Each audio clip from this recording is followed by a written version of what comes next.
pagpasok niya sa loob ng barko, si Noah at ang kanyang pamilya kasama ang pares ng lahat ng mga uri ng maliliit na hayop at ng iba't ibang uri ng ibon.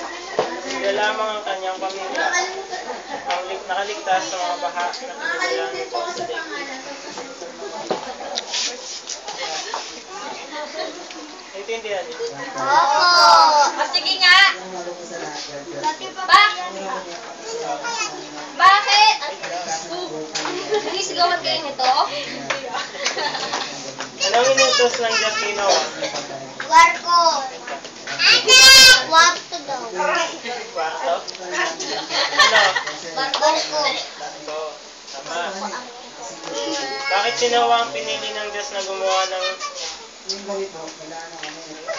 Ikaw nasa taas ka. Baka malaglag. Bakit si Noah ang pinili ng Diyos na gumawa ng kanyang utos? Kasi maganda. Lakpakan niyo siya.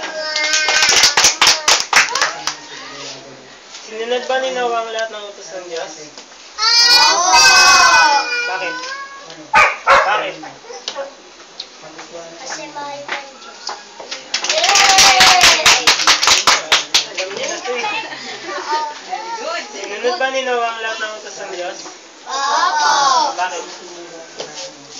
Mahal ng Diyos.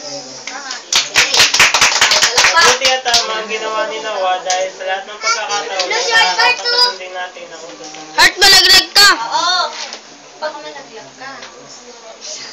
Ayan. Ikay! Paano ba Lagot natin ka malalaman kung ano ang utos ng Diyos? Start bastos ka!